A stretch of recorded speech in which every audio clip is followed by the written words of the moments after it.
Hai, apa kabar semua? Balik lagi di channel YouTube Gadget Squad, masih dengan saya Oki Subrata. So, di video kali ini saya mau review salah satu HP dari Vivo yang beberapa waktu yang lalu hype banget, yaitu Vivo V17 Pro. Sebenarnya bisa dibilang ini adalah review yang terlambat sih, tapi saya di sini mau share aja tentang pengalaman saya pakai HP ini selama beberapa bulan terakhir yang saya jadiin daily driver saya.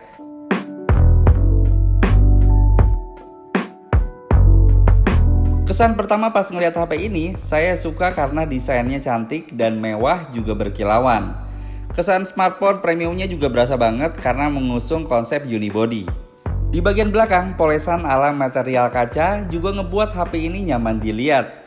Tapi perlu dicatat ya, meskipun mirip kaca, materialnya bukan terbuat dari kaca. Ini adalah plastik polikarbonat yang dipoles supaya mirip dengan material kaca.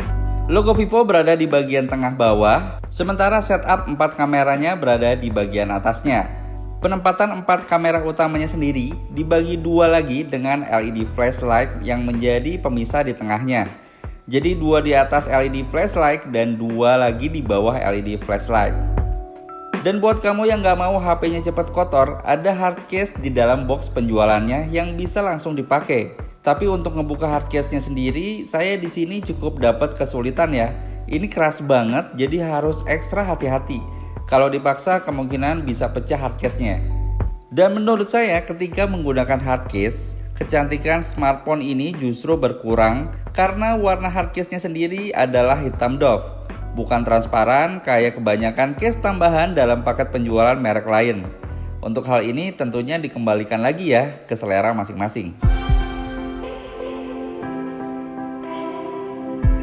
Pindah ke bagian depan, layar Vivo V17 Pro hadir dengan bezel yang cukup tipis, baik di kiri, kanan maupun atas bawah, karena kamera depannya mengusung mode pop-up.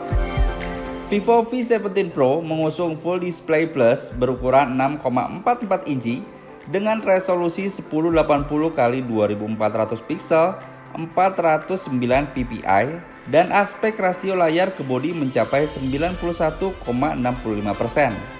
Selain itu udah pakai teknologi layar Super AMOLED, makanya teknologi Under Display Fingerprint Scanner ada di smartphone ini. Selama saya pakai smartphone ini, kalau layarnya kena sinar matahari langsung, layarnya bisa tampil dengan baik karena materialnya udah pakai Super AMOLED.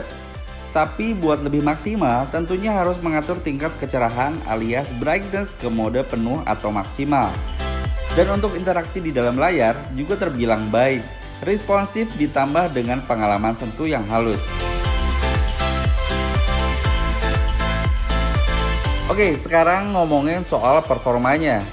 Vivo V17 Pro dibekali dengan prosesor buatan Qualcomm yaitu Snapdragon 675. Selain itu didukung dengan RAM 8GB dengan memori internal berkapasitas 128GB. Kalau ngelihat dari aspek performanya, smartphone 5 jutaan ini kerasa tanggung ya. Karena kalau ngelihat brand sebelah dengan harga di bawahnya udah ada yang pakai chip terbaru Qualcomm Snapdragon 712. Ya mungkin memang segmennya berbeda ya. Mungkin melalui smartphone ini, Vivo lebih ngunggulin banyaknya kamera dan performa kameranya. Dan balik lagi ngomongin performanya, buat dipakai nge-gaming juga masih oke. Main game FPS dengan game PUBG Mobile, HP ini cukup bisa tampil baik performanya. Ya meski nggak rata kanan di pengaturan grafisnya, tapi tampilan gambarnya cukup bisa diacungi jempol dengan ngandelin grafis GPU Adreno 612. Selain saya pakai sehari-hari, seperti biasa saya menyimulasikannya dalam uji benchmark. Meski nggak mempresentasikan penggunaan sehari-hari, uji benchmark lewat aplikasi populer juga menjadi tolak ukur buat konsumen buat mutusin pembelian sebuah smartphone. Pada saat saya tes menggunakan aplikasi Antutu Benchmark, Vivo V17 Pro mampu meraih skor di angka 171 ribuan. Oke, sekarang pindah ke bagian kameranya yang menjadi highlight dari HP Vivo V17 Pro ini. Berdasarkan pengalaman saya selama penggunaan, di sektor kamera HP ini memang unggul. Vivo terkenal jadi smartphone penyuka selfie atau swap foto karena gambar dari kamera depan yang dihasilkan sangat baik. Apalagi sekarang di V70 Pro ini, kamera selfie-nya hadir dalam 2 lensa dan ada juga LED flashlight-nya.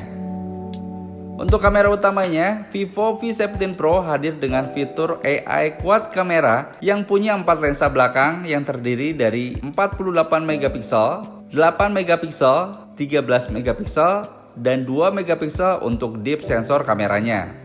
Kamera utama 48 megapiksel dilengkapi dengan sensor Sony IMX582 dan didukung dengan quad Bayer di mana berfungsi untuk mengurangi noise saat malam hari.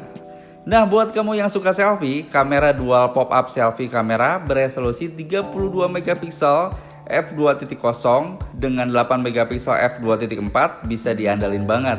Kalau kalian perhatiin di bagian tengah kamera selfie-nya juga dibekali dengan LED flashlight yang ngebantu saat kamu selfie di pencahayaan yang kurang. Dengan resolusi demikian ditambah hadirnya LED flash tentunya ngebuat selfie semakin baik tanpa memikirkan kondisi pencahayaan. UI atau antarmuka kamera Vivo V70 Pro ini juga mudah digunakan. Berbagai mode kayak mode portrait, pano, live photo, slow-mo, pro, AR sticker, Jovi, HDR, dan lain-lain dihadirkan dengan jelas. Dan kalau kita buka menu setting di aplikasi kamera, di sini juga ada fitur apik lainnya kayak AI portrait framing, AI scene identification, dan fungsi lainnya. So guys, menurut saya dengan fitur kamera yang dibawa, secara keseluruhan foto yang dihasilkan dari kamera Vivo V70 Pro ini punya kualitas yang cukup bagus dalam berbagai skenario pengambilan gambar. Fitur night mode-nya juga nggak hanya hadir di kamera belakang, tapi berlaku untuk kamera depannya. Dan berikut kita sama-sama lihat beberapa hasil foto dari kamera Vivo V70 Pro ini. Check this out.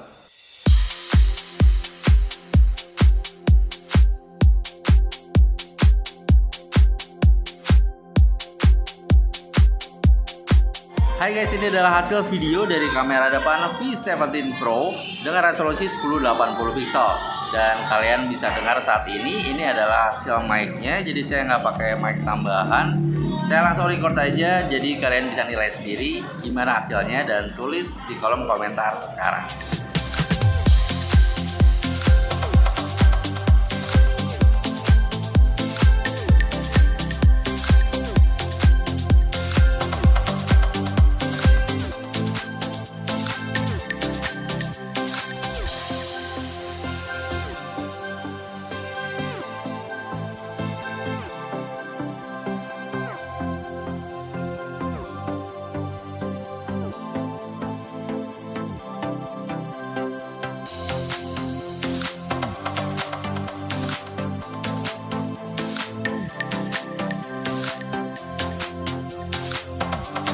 Untuk daya tahan baterainya, Vivo V70 Pro ini dibekali dengan baterai 4100 mAh. Dengan daya baterai segitu, HP ini bisa bertahan sampai sehari lebih pada penggunaan normal. Dalam hal ini, ngejalanin aktivitas di sosial media dan bermain game dengan intensitas yang tidak terlalu tinggi. Ya, sayangnya Vivo V70 Pro ini masih ngebawa sistem pengisian daya cepat 18 watt 5 volt 2 ampere aja. Kalau kita ngelihat brand-brand kompetitor lainnya, udah ada yang pakai 20 watt 5 volt 4 ampere yang bisa mengisi daya baterai lebih cepat. Untuk keamanannya sendiri, Vivo V70 Pro hadir dengan fitur yang terbilang komplit. Sebut aja fitur Face Unlock dan fitur keamanan biometrik seperti fingerprint scanner di balik layar yang udah ada di perangkat ini. Sistem keamanan tersebut merupakan pelengkap dari yang udah ada kayak nomor sandi dan pattern. Dan buat fitur Face Unlock-nya perlu saya garis bawahi, walaupun mendukung fitur demikian, sayangnya fitur ini nggak bisa dipakai buat mengunci smartphone kayak biasanya. Fitur ini adalah fitur atau benteng terakhir dari sistem keamanannya.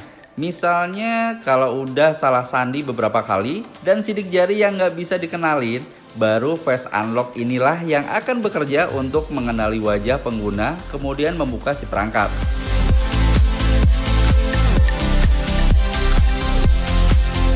So guys, dibanderol dengan harga 5,7 jutaan, pengalaman saya selama menggunakan smartphone Vivo V70 Pro cukup impresif.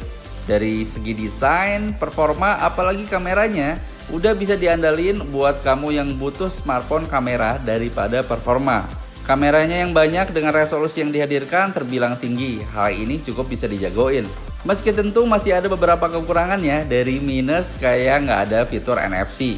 Apalagi pada segmen yang sama, ada kompetitor yang udah hadir mengisi kekurangan Vivo V17 Pro. Dan buat dipakai untuk kebutuhan daily driver, sangat cukup untuk mengcover kebutuhan pengguna yang beragam. Main game berat juga oke, apalagi didukung layar lebar. Ditambah juga segudang fitur yang bisa ngedukung kamu yang punya mobilitas tinggi. Oke guys, sekian untuk video kali ini. Saya Oki Subrata pamit. Sampai ketemu lagi di video selanjutnya. See ya.